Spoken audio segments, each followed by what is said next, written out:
এবারে আমরা বাংলা প্যাডাগজির কিছু গুরুত্বপূর্ণ প্রশ্ন নিয়ে আলোচনা করব, যে প্রশ্নগুলি আপনাদের আপকামিং দিনে যথেষ্ট কাজে লাগবে। তো চলুন দেরি না করে আমরা সরাসরি আজকের ক্লাসে চলে যাই। আজকের যে টপিকটা হবে এটা হবে শিক্ষণ, অক্ষমতা এবং অন্তর্ভুক্তিমূলক শিক্ষা। অর্থাৎ এই টপিক থেকে বেশ কয়েকটি প্রশ্ন রয়েছে আমাদের কাছে।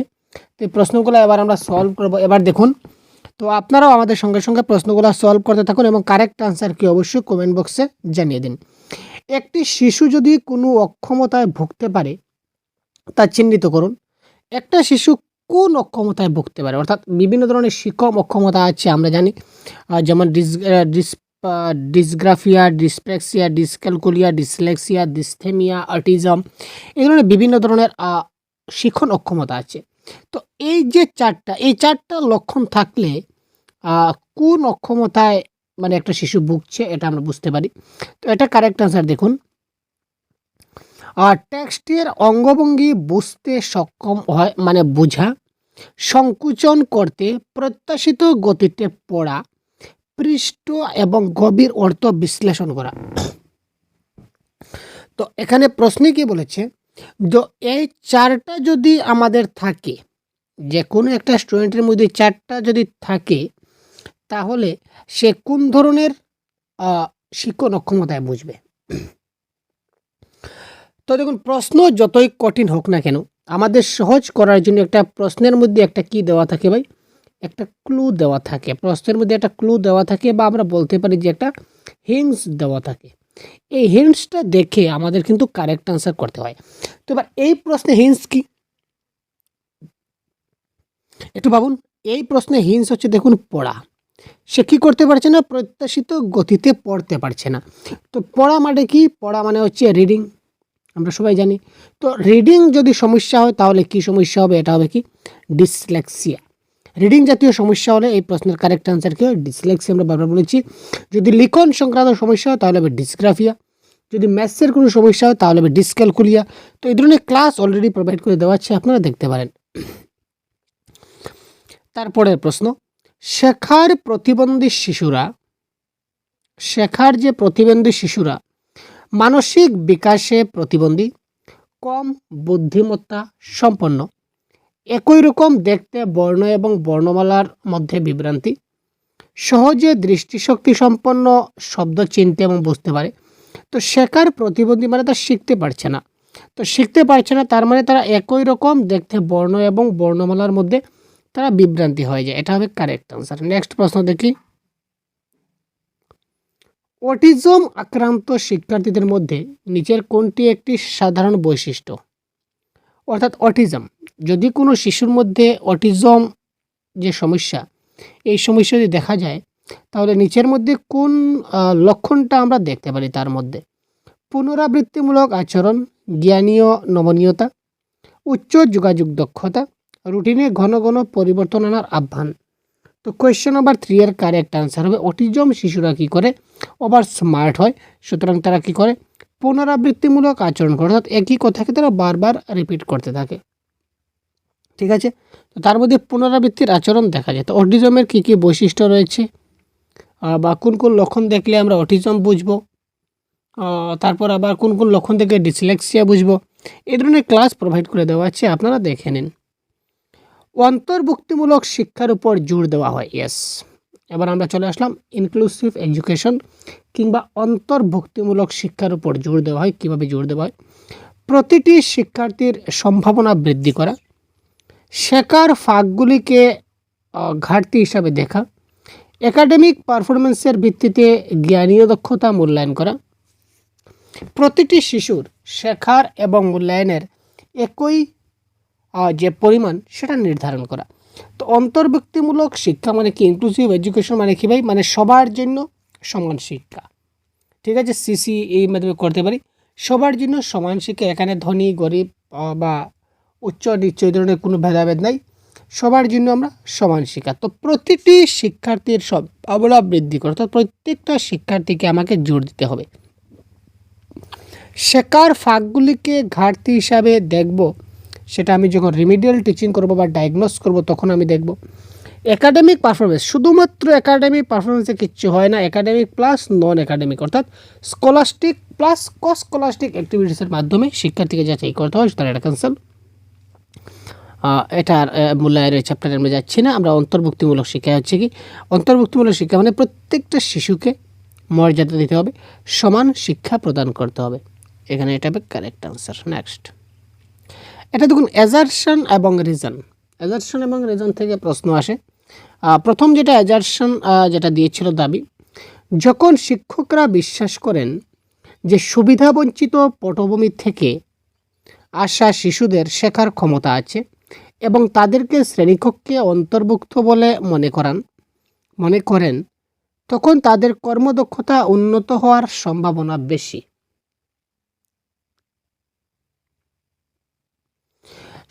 আমরা আস্তে আস্তে একটু পড়ার চেষ্টা করি একটু পর্যন্ত। যখন শিক্ষকরা কি বিশ্বাস করেন যে সুবিধা বঞ্চিত পটভূমি থেকে আসা শিশুদের শেখার ক্ষমতা আছে।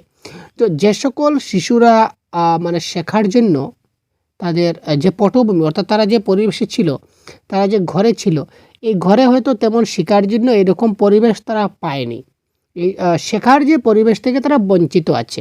তো এখান থেকে এই ধরনের শিশুরা যখন তারা স্কুলে আসবে তখন তাদের মধ্যে শেখার ক্ষমতা থাকবে এবং তাদেরকে শ্রেণীকক্ষে অন্তর্ভুক্ত করলে তাদের কর্মদক্ষতা উন্নত হওয়ার সম্ভাবনা বেশি। ইয়েস, যারা সুবিধা বঞ্চিত থাকে, যারা মানে শিখতে চায় কিন্তু শিখতে পারে না, তাদের শেখার মতো অপরচুনিটি নাই, তো তাকে যদি অপরচুনিটি দেওয়া হয় তাকে সে খুব ভালো করে শিখতে পারবে, শেখার সম্ভাবনাটা খুব বেশি। তো এটা আমরা কারেক্ট ধরতে পারি, এটা কারেক্ট, এটা সত্য। আচ্ছা, তার কারণ কি? শিশুদের এবং তাদের ক্ষমতা সম্পর্কে শিক্ষকদের বিশ্বাস শিশুদের প্রভাবিত করে। শিশুদের এবং তাদের ক্ষমতা সম্পর্কে শিক্ষকদের বিশ্বাস এটা শিশুদের প্রভাবিত করে। ইয়াস, প্রথমে একজন শিক্ষক হিসাবে তিনি একজন ছাত্রকে আইডেন্টিফাই করতে হবে যে আমার এই ছাত্রটাকে আমি কতটুকু শেখাতে পারবো। ঠিক আছে, তো শিক্ষক যখন আইডেন্টিফাই করে নেবেন যে ছাত্রকে তিনি ভালো করে শেখাবেন, তার মানে আলটিমেটলি তিনি ভালো করে শেখাতে পারবেন। তো তার মানে এখানে এ এবং আর উভয়ই সত্য, অর্থাৎ অ্যাজারশন রিজনিং দুটা সত্য, আর হলো এর সঠিক ব্যাখ্যা। এটা হবে এই ক্ষেত্রে কি আমাদের কারেক্ট আনসার। নেক্সট দেখি, শেখার অক্ষমতা থাকা শিক্ষার্থীদের জন্য নিচের কোনটি যুক্তিসঙ্গত নয়? শেখার অক্ষমতা থাকা শিশুদের জন্য নিচের কোনটি যুক্তিসঙ্গত নয়? কাজের মধ্যে ঘন ঘন বিরতির জন্য ভাতা, শিক্ষার্থীর জন্য নির্ধারিত সময় বাড়ানো, ন্যূনতম বিক্ষেপ সহ একটি স্থান প্রদান, মানসম্মত মূল্যায়নের জন্য পরীক্ষা। কোয়েশ্চন নম্বর 6। এখানে দেখুন, শেখার অক্ষমতা থাকা একজন শিশুর শেখার অক্ষমতা রয়েছে, তার জন্য কোনটা যুক্তিসঙ্গত নয় বলেছে। দেখুন, যুক্তিসঙ্গত নয় জিনিসটা বুঝুন, মানে নিচের কোনটা ঠিক নয় যদি বলতে পারি শেখার অক্ষমতা ব্যাপারে। তো আমরা সহজ ভাষায় বলতে পারি, পরীক্ষা যে শব্দ, এই শব্দটা আসলে একটা নেগেটিভ ওয়ার্ড এবং মানসম্মত মানে স্ট্যান্ডার্ডাইজড। তো স্ট্যান্ডার্ডাইজড আমরা করবো না, এটাও কিন্তু নেগেটিভ ওয়ার্ড। তো একটা বাক্যে যখন দুটো আমরা নেগেটিভ ওয়ার্ড পেলাম, তাহলে এই বাক্যটা কী করে কারেক্ট হবে? তো তার মানে মানসম্মত মূল্যায়নের জন্য পরীক্ষা, এটা এখানে হয়ে গেল নেগেটিভ, এটা এখানে হয়ে যাবে ভুল। সুতরাং এই প্রশ্নের আনসারটা, এই প্রশ্নটা আপনি কেটে দিলেন, সুতরাং এটা হবে না।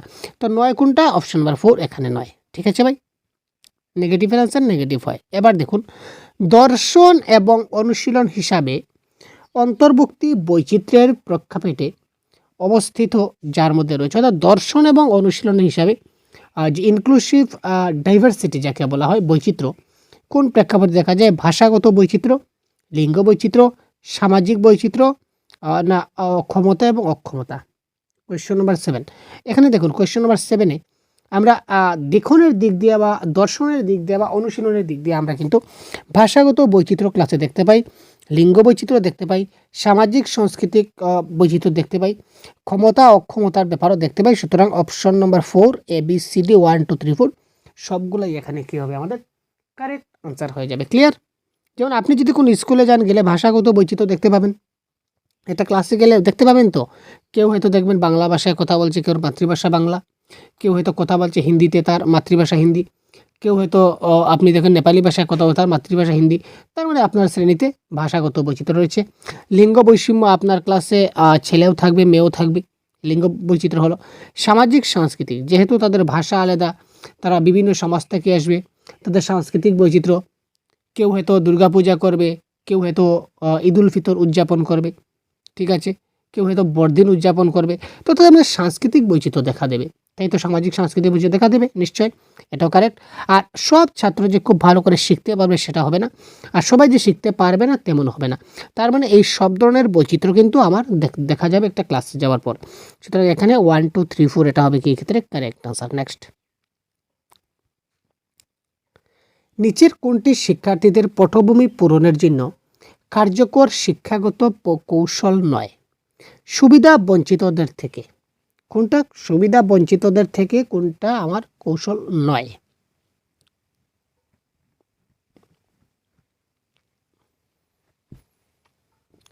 শিক্ষার্থীদের সামাজিক এবং সাংস্কৃতিক পরিবেশের সঙ্গে শেখার কার্যক্রম সংযুক্ত করুন, স্থানীয় ভাষায় অভিব্যক্তি প্রকাশ বন্ধ করুন, তাদের বাড়িতে টিউশন নেওয়া বাধ্যতামূলক করুন। দেখুন টিউশন নেওয়া যাবে না, এটা ক্যান্সেল করুন। অভিব্যক্তি প্রকাশ বন্ধ করুন, বন্ধ করলে হবে না, চালাইতে লাগবে। পুনরুৎপাদন, বারবার অনুশীলন, এটাও নেগেটিভ ওয়ার্ড। তো তিনটা যদি নেগেটিভ ওয়ার্ড হয়ে যায় তাহলে তিনটা কীভাবে কারেক্ট হবে? সুতরাং এটা হবে কারেক্ট আনসার।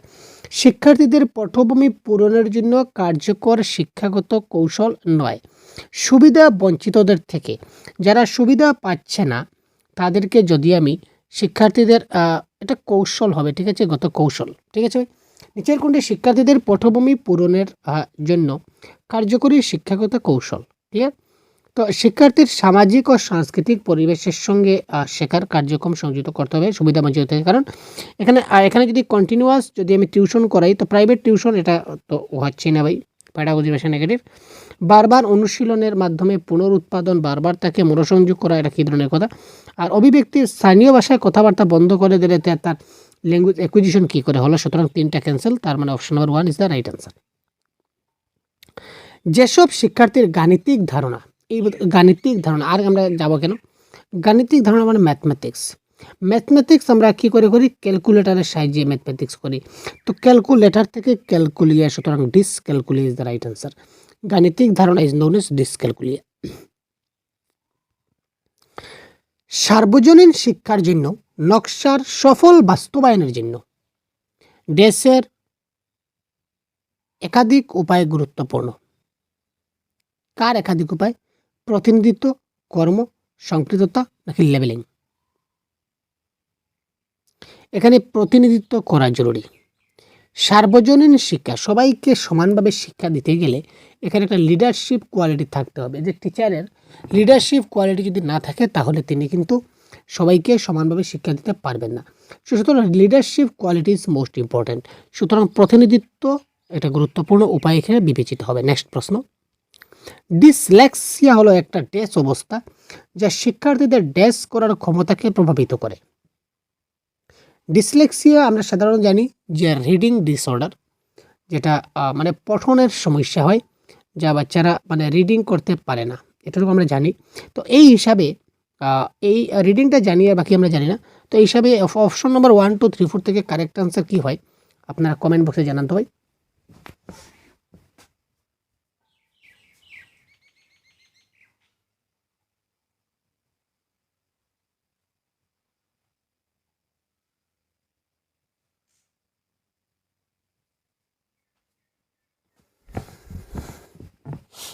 কোয়েশ্চন নাম্বার 11,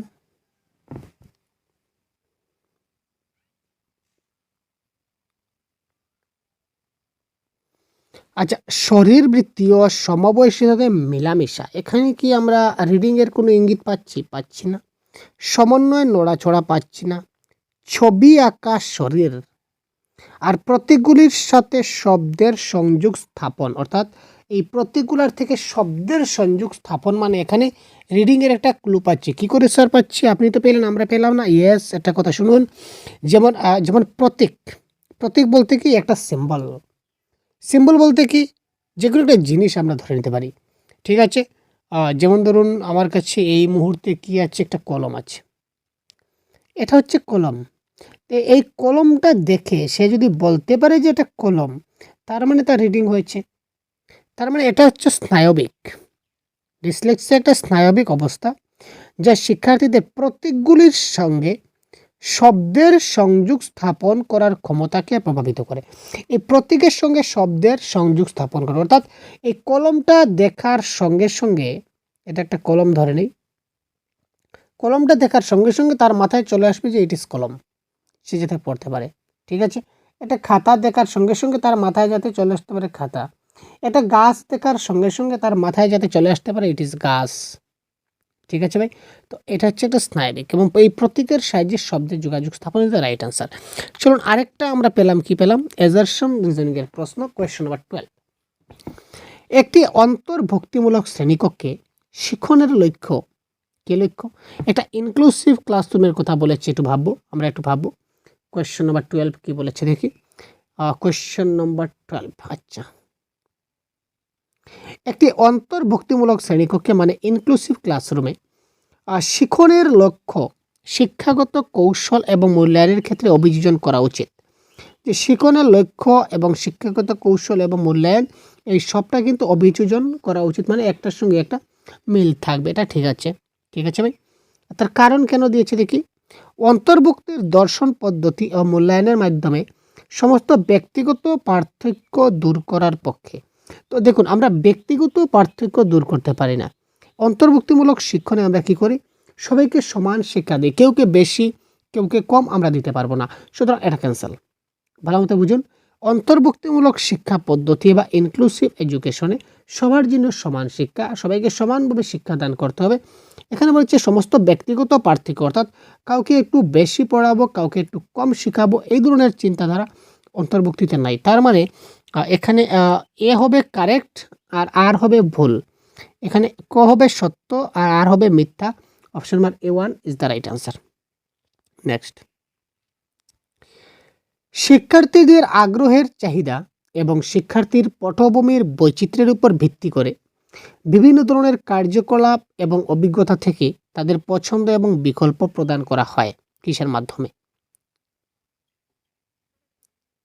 আরে ভাই, এটা তো দেখা মাত্র কারেক্ট আনসার হয়ে গেল। কি ব্যাপার? লেবেলিং, পৃথকীকরণ। আমরা ছাত্রদের লেবেলিং করে পৃথক করি। অন্তর্ভুক্তিমূলক শ্রেণীকক্ষে আমরা কি কাউকে পৃথক করি না? সবাইকে মিলেমিশে চলি, সবাইকে একসঙ্গে নিয়ে চলি। তারপর কম্পিটিশন চলে না, প্রতিযোগিতা হয় না। বর্জনের নীতি অনুসরণ, বর্জনের নীতি করি না। সুতরাং কারেক্ট আনসার এখানে কি হবে? অন্তর্ভুক্তি is the right answer. Clear? সবাইকে একসঙ্গে মিলেমিশে নেব। নেক্সট দেখি, নিচের কোনটি ক্লাসে সাংস্কৃতিক সংবেদনশীলতা প্রচার করে না? নিচের কোনটা ক্লাসে সাংস্কৃতিক সংবেদনশীলতা প্রচার করে না? বিভিন্ন সংস্কৃতির সঙ্গে সম্পর্কিত কার্যক্রম আয়োজন, শিক্ষার্থীদের তাদের সংস্কৃতি সম্পর্কে অভিজ্ঞতা ভাগাভাগি করতে উৎসাহিত করে, শুধুমাত্র প্রভাবশালী সংস্কৃতির উৎসব উদযাপন, প্রতিটি শিক্ষার্থীদের বিভিন্ন পটভূমি গ্রহণ এবং সম্মান করা। কোয়েশ্চেন নাম্বার 14 কারেক্ট আনসার কী হবে? এখানে দেখুন কোনটা প্রচার করে না। এখানে বলেছে শুধুমাত্র, অনলি। আমরা বারবার বলি যখনই কোনো অপশনে অনলি অ্যালোন দেখবেন, মেমোরাইজেশন দেখবেন, এই অপশনগুলো কেটে দেবেন। তো তার মানে এখানে শুধুমাত্র, এটা কিন্তু ভুল। আর এখানে বলছে প্রচার করে না, মানে এটাও ভুল। ব্যাপারটা বোঝা গেল? এখানে প্রচার করছে না, এখানে শুধুমাত্র যে অপশন আছে এটাও নেগেটিভ, আর প্রশ্নও নেগেটিভ আছে, কোনটা প্রচার করছে না। তার মানে নেগেটিভের আনসারটা নেগেটিভ হবে। Option number 3 is the right answer. লেখাপড়া এবং দীর্ঘ অনুচ্ছেদ বোঝার ক্ষেত্রে চ্যালেঞ্জ হলো, আমি একটা লেখা পড়া কিংবা দীর্ঘ অনুচ্ছেদটা আমি বুঝতে পারছি না, বুঝতে আমার সমস্যা হচ্ছে, এটা কি ধরনের শিক্ষণ অক্ষমতা?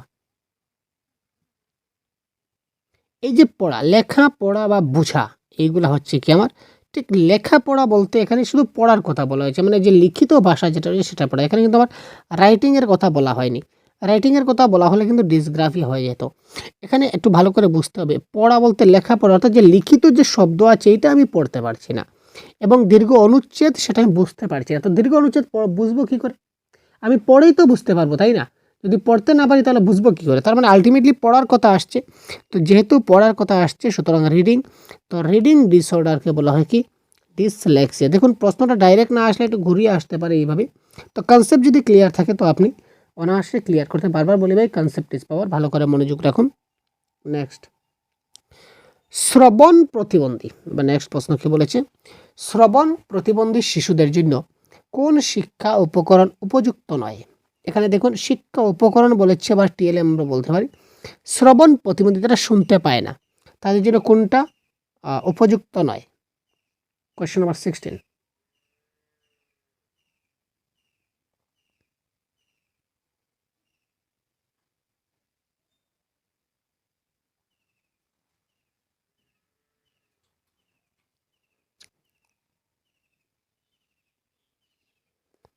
প্রশ্নটা একটু মিস্টেক আছে মনে হচ্ছে, কারণ দেখুন শ্রবণ প্রতিবন্ধী শিশুদের জন্য কোন শিক্ষা উপকরণটা উপযুক্ত, এটা নয়, উপযুক্ত হবে কেন হবে দেখুন, এটা কারেক্ট অ্যান্সার হবে অডিও বুক। অডিও বুক মানে কি?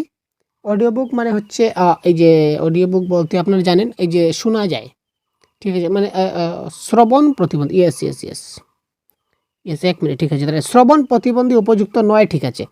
তো শ্রবণ প্রতিবন্ধী মানে শুনতে পায় না, ইয়েস, দেখতে পায়, তাই তো।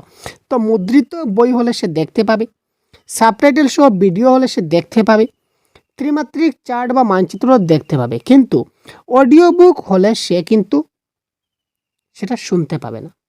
তার মানে শ্রবণ প্রতিবন্ধীদের ক্ষেত্রে শ্রবণ মানে শুনতে পাচ্ছে না, তো যেহেতু শুনতে পাচ্ছে না তার মানে তার অডিও বুক তার ক্ষেত্রে উপযুক্ত নয়। শ্রবণ প্রতিবন্ধী কানে শুনতে পাচ্ছে না, যদি অডিও বাজে সে কি শুনতে পাবে ভাই? শুনতে পাবে না, তার মানে অডিও বুক হবে কারেক্ট আনসার। ঠিক আছে, প্রশ্ন ঠিক আছে ভাই, দুঃখিত, প্রশ্ন ঠিক আছে, আনসারটা হবে কি অডিও বুক। নেক্সট, একজন শিক্ষকের তার ক্লাসে সৃজনশীল শিশুদের চিহ্নিত করার জন্য কি ধরনের প্রশ্ন জিজ্ঞাসা করা হচ্ছে? সৃজনশীল মানে ক্রিয়েটিভিটি কোয়েশ্চন, ক্রিয়েটিভ কোয়েশ্চন। একজন শিক্ষক তার ক্লাসে ক্রিয়েটিভ কোয়েশ্চন বা একটা শিশুটা ক্রিয়েটিভ কিনা না এই ধরনের বুঝতে গেলে, বা শিশুটা ক্রিয়েটিভ উত্তর দিচ্ছে কিনা এই ধরনের প্রশ্ন জিজ্ঞাসা করতে গেলে কী ধরনের প্রশ্ন জিজ্ঞাসা করা উচিত? কোয়েশ্চন নাম্বার 17, শূন্যস্থান পূর্ণ করুন। শূন্যস্থান পূর্ণ করলে হবে বহু নির্বাচনী প্রশ্ন মানে এমসিকিউস করলে হবে ট্রু অ্যান্ড ফলস, সঠিক এবং ভুল প্রশ্ন, না মুক্ত প্রশ্ন? কারেক্ট আনসার কি হবে?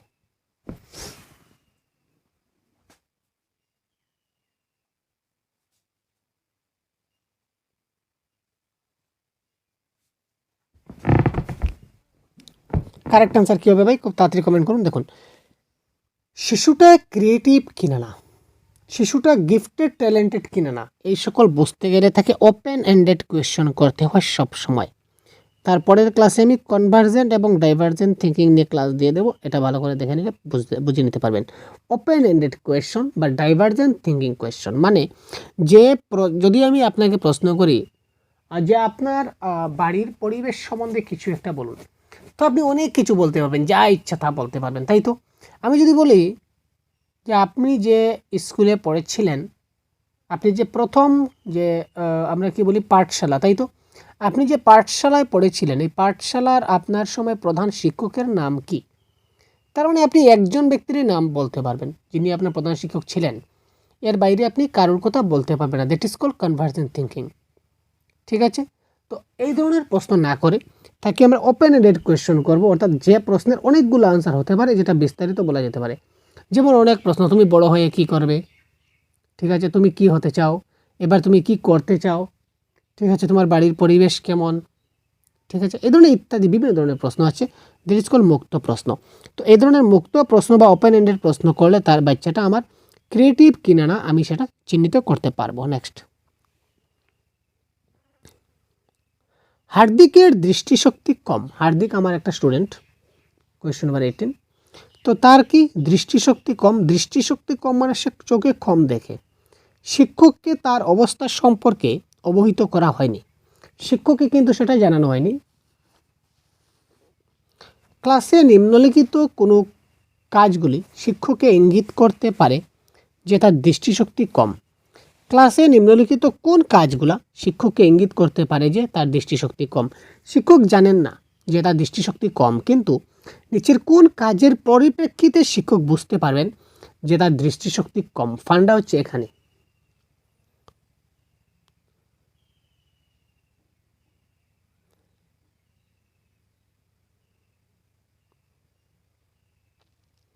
পড়ার সময় চোখ কুঁচকে যাওয়া, এটা মনে রাখবেন। যখনই যার দৃষ্টিশক্তি কম হবে তখন সে পড়ার সময় তার কী হবে? চোখটা কুঁচকে যাবে। পড়ার সময় তার চোখ যদি কুঁচকে যায় তাহলে বুঝে নেবেন যে সে চোখে কম দেখতে পাচ্ছে, তার চোখের সমস্যা হচ্ছে। তো এই ক্ষেত্রে অপশন নাম্বার 1 হবে কারেক্ট অ্যান্সার, বাকিগুলো দেখার দরকার নেই। নেক্সট প্রশ্ন দেখি, কোয়েশ্চেন নাম্বার 19। একজন শিক্ষক প্রতিবন্ধী শিক্ষার্থীদের জন্য একটি অনুকূল শ্রেণীকক্ষ পরিবেশ তৈরি করতে পারেন কি করে? একজন শিক্ষক প্রতিবন্ধী শিক্ষার্থীদের জন্য, মানে প্রতিবন্ধী শিক্ষার্থী মানে বুঝতে পারছেন তো, আমরা যেটাকে বলতাম বিকলাঙ্গ, এখন আর বলা হয় না। তো এই শিক্ষার্থীদের জন্য একটা অনুকূল শ্রেণীকক্ষ, মানে একটা বাম্পার একটা শ্রেণীকক্ষ তিনি পরিবেশ তৈরি করতে পারেন। কি করলে পারবেন? Question number 19।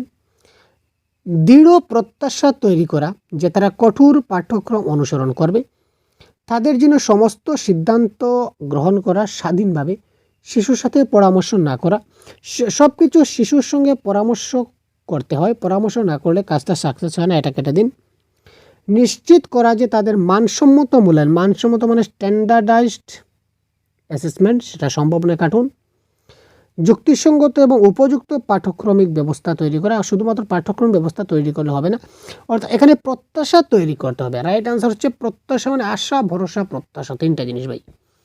কঠোর প্রত্যাশা তৈরি করতে হবে যে তারা পাঠ্যক্রম অনুসরণ করবে, এই ধরনের প্রত্যাশা নিতে হবে, এই ধরনের স্টেপ নিতে হবে, তখন আমার ক্লাসটা শ্রেণীকক্ষটা অনুকূল পরিবেশে তৈরি হবে। সুতরাং correct answer option number 1 is the right answer of this question. Next হচ্ছে বিবৃতি এবং আমার যেটা রিজন। তো অন্তর্ভুক্তিমূলক শিক্ষায় প্রতিবাদর শিশুদের অন্তর্ভুক্ত করা হয় না। কোয়েশ্চন নাম্বার 20 কে বলেছে ভাই? ইনক্লুসিভ এডুকেশনে আমার গিফটেড বাচ্চাগুলোকে অন্তর্ভুক্ত করা হয় না। তার মানে কোথায় যায় গিফটেড বাচ্চাগুলো? আমি তো আগেই বলেছিলাম যে অন্তর্ভুক্তমূলক শিক্ষায় সবাইকে শিক্ষা দিতে হবে। এখানে কেউ বড়, কেউ ছোট, কেউ কম পারে, কেউ বেশি পারে, সবাইকে দিতে হবে। তার মানে আমি প্রতিবাদ শিশুদের অন্তর্ভুক্তিমূলক শিক্ষা দেবো না কেন? তার মানে দিতে হবে, সুতরাং এটা ভুল, এ নম্বরটা ভুল। 8টা কি বলেছি দেখি? অন্তর্ভুক্তিমূলক শিক্ষা কেবল ঘাটতি দৃষ্টিকোণ থেকে কাজ করে, মুঠেই না।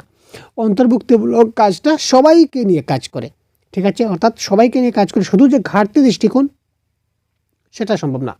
ঘাটতি করি আমরা কখন করি? ঘাটতিমূলক শিক্ষা কখন করি? আমরা করি রিমিডিয়াল টিচিংয়ে, ঠিক আছে? এটা আমরা কখনো অন্তর্ভুক্তিমূলক শিক্ষায় হয় না। সুতরাং এ এবং আর উভয় সত্য, সত্য কী করলো? দুটা তো ভুল, তার মানে দুটা সত্য, এটা ভুল, এ সত্য হচ্ছে না। তো এ এবং আর উভয়ই মিথ্যা। Option number 4 is the right answer, দুটাই ভুল। তো ইনক্লুসিভ এডুকেশন বা অন্তর্ভুক্তিমূলক শিক্ষা সম্পর্কে নিচের কোন বিবৃতিটা সত্য, এটা আমাদের বলতে হবে। 21 এটি কোয়েশ্চন নাম্বার 21 আনসারটা দেখে নিই। এটি এমন একটি শিক্ষা ব্যবস্থা যেখানে প্রতিবন্ধিতা সহ অক্ষমতাহীন শিক্ষার্থীদের একসাথে শেখাবো। ইয়েস, যারা প্রতিবন্ধী আছে তাদেরকেও শেখাবো, যারা নন প্রতিবন্ধী তাদেরকেও শেখাবো, একসঙ্গে মিলেমিশে শেখাবো। এটি বর্জন, বৈষম্য, শেখার বাধা, অংশগ্রহণ দূর করে সকল শিশুর অংশগ্রহণ নিশ্চিত করার বিষয়ে অগ্রগতি লাভ করে, ঠিক আছে? এই অন্তর্ভুক্তিমূলক শিক্ষায় কাউকে বর্জন করা হয় না, কাউকে বৈষম্য করা হয় না, কাউকে শেখার বাধা দেওয়া হয় না, সবাইকে অংশগ্রহণ করতে হয়, সবগুলা দূর করে, মানে সবগুলা ছাড়িয়ে সবাইকে একসঙ্গে মিলেমিশে কাজ করতে বলে, এটাও কারেক্ট। এটি শিশু এবং প্রাপ্তবয়স্কদের মধ্যে পার্থক্যকে শেখার জন্য বাধা হিসাবে দেখে। আরে ভাই, শিশু এবং প্রাপ্তবয়স্ক কোথা থেকে চলে আসলো? এটা কোথা থেকে চলে আসলো? এটা ভুল, এটা কাটুন। তার মানে 1 এবং 2 কারেক্ট, তার মানে option number 1 is the right answer, question number 21।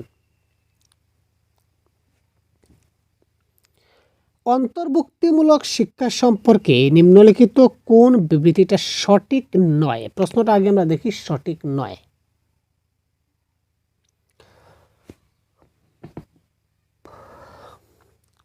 এটি অন্তর্ভুক্তি এবং বর্জনকে সংযুক্ত প্রক্রিয়া হিসেবে বিবেচনা করে। অন্তর্ভুক্তি একটি নির্দিষ্ট গোষ্ঠীর জন্য পাঠ্যক্রম অভিযোজনের উপর দৃষ্টি নিবদ্ধ করে যারা প্রতিবন্ধী। অন্তর্ভুক্তি সকল শিক্ষার্থীর উপকারী, এটা কারেক্ট। অন্তর্ভুক্তি এমন একটি প্রক্রিয়া যেখানে একটি স্কুলে সকল শিক্ষার্থী ব্যক্তিগতভাবে সাড়া দেওয়ার চেষ্টা করে। ইয়েস, রাইট, কারণ সবাই নিজের নিজেরভাবে স্বাধীনভাবে পড়তে চায়, সবাই স্বাধীনভাবে পড়ার সুযোগ পায়, সুতরাং এটা হবে কারেক্ট। এখানে অন্তর্ভুক্তি এবং বর্জনকে সংযুক্ত প্রক্রিয়া, ইয়েস, অন্তর্ভুক্তি আর সংযুক্ত দুটাই বর্জন, দুটাকে সংযুক্ত প্রক্রিয়া বিবেচনা করবে, এটা কারেক্ট। তো কারেক্ট নয় হচ্ছে অপশন নাম্বার 2। অন্তর্ভুক্তি একটা নির্দিষ্ট গোষ্ঠীর জন্য এটা নির্দিষ্ট গোষ্ঠীর জন্য করে না ভাই। অন্তর্ভুক্তিটা একটা শুধুমাত্র নির্দিষ্ট গোষ্ঠীর জন্য কেন করবে, সেটা সবার জন্য করবে। এটা পার্টিকুলার কোনো গোষ্ঠীর জন্য করে না, পার্টিকুলার কোনো ব্যক্তির জন্য করে না, এটা সবার জন্য করে, অল, কমন ফর অল। নিচের কোনটি গতিশীলতায় সহায়ক প্রযুক্তির উদাহরণ? আর কয়েকটা প্রশ্ন আছে, ক্লাসটা তাড়াতাড়ি শেষ করবো, এবার প্রশ্নগুলো একটু স্পিডে মারি যাচ্ছি। নিচের কোনটি গতিশীলতা, গতিশীল মানে চলনশীল, চলনশীল মানে হাঁটার লাঠি, হাঁটার লাঠিটা চলবে ভাই, একজন যদি হাঁটার লাঠিটা চলে তাহলে সে চলবে, ঠিক আছে ভাই। নেক্সট, দৃষ্টি প্রতিবন্ধকতায় আক্রান্ত শিশুদের সম্পৃক্ত করার জন্য নিচের কোন কার্যকর কৌশল নয়? দৃষ্টি প্রতিবন্ধী, যারা চোখে দেখতে পায় না, দৃষ্টি, তাদের জন্য আমরা কি করতে পারি, কোনটা কার্যকর কৌশল নয় বলেছে? Question number 24। এখানে দেখুন শিক্ষার্থীদের পৃথকীকরণ মানে কি? সেপারেট। আমরা কখনো সেপারেট করি না, মনে রাখবেন, সেপারেট আমরা করব না, তাদেরকে আলাদা আলাদা বসতে দেবো, মোটেই না ভাই, সবাইকে একসঙ্গে বসতে দেবো, আলাদা আলাদা বসানোর আমরা সিস্টেম নাই, তাহলে সে ডিমোটিভেট হয়ে যাবে আরও। তার মানে কোনটা কৌশল নয়? অপশন 4 এখানে কৌশল নয়। নিচের কোনটি মনোযোগ ঘাটতি, hyper activity disorder? Hyper activity disorder, HDAD যাকে বলা হয়, তো এটা কোনটা? এটা কারেক্ট অ্যান্সার হবে আমাদের অবিরাম আবেগ প্রবণতা ইজ দ্য রাইট অ্যান্সার। যেহেতু অনেক ক্লাসটা দীর্ঘ হয়ে গেছে, তাই এবার ক্লাসটা একটু শর্ট করছি, খুব তাড়াতাড়ি আমরা শুধু প্রশ্নের আনসারগুলো বলে দেব। নিচের কোনটি শেখার অক্ষমতা একজন ব্যক্তির ভারসাম্য, হাতের দক্ষতা এবং হাত চোখের সমন্বয়ের ক্ষমতা? যেমন হাত উঠলে চোখের পাতি উঠে, হাত নামলে চোখের পাতি নামে, তো এটা কী ধরনের অক্ষমতা যদি না উঠে? তো এটা হচ্ছে ডিসপ্র্যাক্সিয়া, এটা মাথায় রাখবেন, এটা হচ্ছে ডিসপ্র্যাক্সিয়া। যেমন হাত উপরে উঠলে অটোমেটিক্যালি চোখের পাতাটা উপরের দিকে যায়, হাত নিচের দিকে গেলে আমাদের চোখটা যায়। আপনারা লক্ষ্য করুন যে একসঙ্গে হাতের 5 আঙ্গুলকে মুষ্টিবদ্ধ করে আপনারা একসঙ্গে 2 আঙ্গুল বা 3টে আঙ্গুলকে আপনারা একসঙ্গে সোজা করতে পারবে না, 5টা আঙ্গুলকে সোজা করতে হবে একসঙ্গে, তাই তো? যদি সামনাসামনি হতো তাহলে দেখিয়ে দিতাম, যে যাই হোক।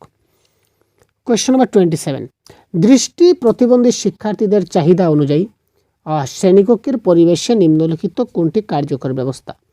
দৃষ্টি প্রতিবন্ধী শিক্ষার্থীদের চাহিদা অনুযায়ী, দৃষ্টি প্রতিবন্ধী শিক্ষার্থী যারা চোখে দেখতে পায় না, তাদের জন্য আমরা কি করতে পারি? 27,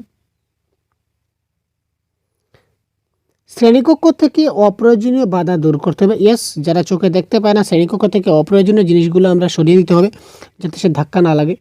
বিভিন্ন ধরনের দৃশ্যমান উপস্থাপনা ব্যবহার করবেন। আরে ভাই, সে চোখে দেখতে পাচ্ছে না, দৃষ্টিপথে, তাই দৃশ্যমান দিয়ে কী হবে? এটা কাটুন না। বিভিন্ন মানচিত্র ব্যবহার করতে হবে। আরে ভাই, মানচিত্র চোখে দেখতে পাচ্ছে না, মানচিত্র আবার কোথা থেকে চলে আসলো? কাটুন। শ্রেণীকক্ষের শিক্ষাদানের পরিপূরক রেকর্ড করা উপকরণ সরবরাহ করা, রেকর্ড, তো রেকর্ড করলে সে দেখতে পাচ্ছে না, তাই শুনতে পাবে, শুনে সেই জিনিসটা বুঝতে, তার মানে 1 এবং 4 কারেক্ট। তো 1 এবং 4 অপশন নাম্বার 3তে রয়েছে, অপশন নাম্বার 3টা এখানে কারেক্ট হয়ে যাবে। বোঝা গেল? ক্লিয়ার? নেক্সট, 5ম শ্রেণীর একটি শিশু কার্তিকের তার বন্ধুবান্ধব এবং শিক্ষকদের সাথে মৌখিক এবং অমৌখিক যোগাযোগে ক্রমাগত অসুবিধা হয়। এখানে সেটা কোন বৈশিষ্ট্য হতে পারে? সে কী করতে পারে না?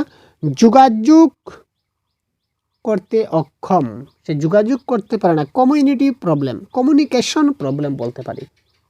28, তো এটাকে বলা হয় অটিজম। ঠিক আছে ভাই, এটাকে বলা অটিজম। যদি যোগাযোগ মৌখিক বলুন অমৌখিক বলুন, সে যদি যোগাযোগ করতে অসুবিধা হয়, তখন সেটা হবে তার কি? অটিজমের লক্ষণ। অটিজমের অবস্থা উল্লেখযোগ্যভাবে পরিবর্তিত হলেও অটিজম আক্রান্ত শিক্ষার্থীরা প্রায়শই নিম্নলিখিত বিষয়গুলিতে ভালো থাকে। অটিজম যদিও একটা মানে সমস্যা, তবু যাদের অটিজম হয়ে গেছে তাদের মধ্যে কিছুটা ভালো গুণ লক্ষ্য করা যায়। তো ভালো গুণটা কি? এটা দেখি 29, এটা কারেক্ট অ্যান্সার হবে।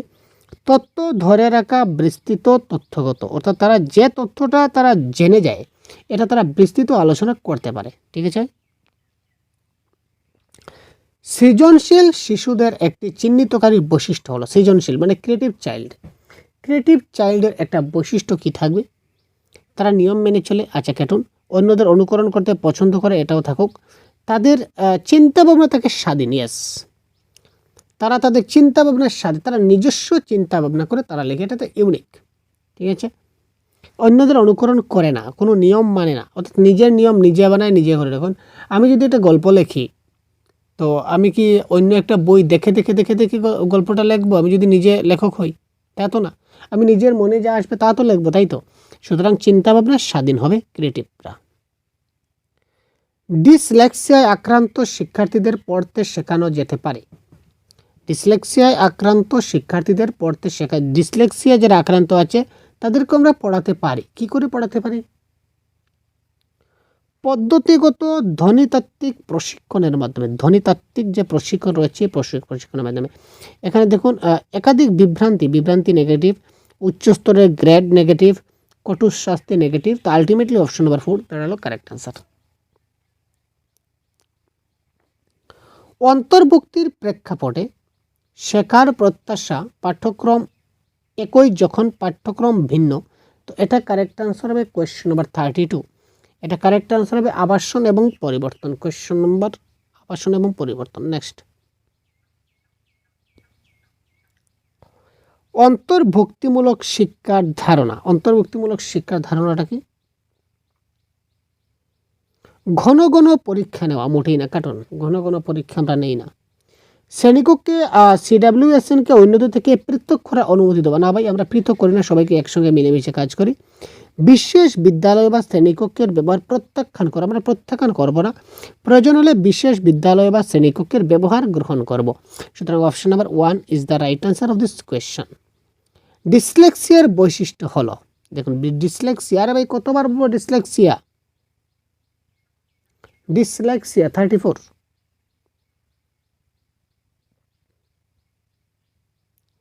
ডান বা বাম হাত ব্যবহার, পড়ার ক্ষেত্রে সমস্যা, নির্ভুলতা, গতি এবং বোধগম্যতা, ধীর লেখা, শব্দ মনে রাখতে অসুবিধা।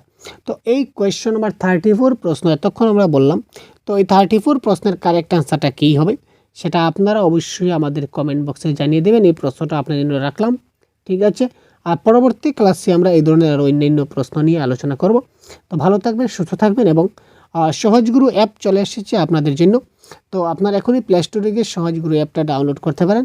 তো সহজগুরু অ্যাপের মাধ্যমে আপনার বাংলা ভাষার সম্পূর্ণ কোর্স সিটেড পরীক্ষার পেয়ে যাবেন। তো দেরি কিসের, এখনই খুব তাড়াতাড়ি আপনারা অ্যাপটা ডাউনলোড করুন এবং এখনই আপনারা লার্নিং স্টার্ট করুন। জয় হিন্দ।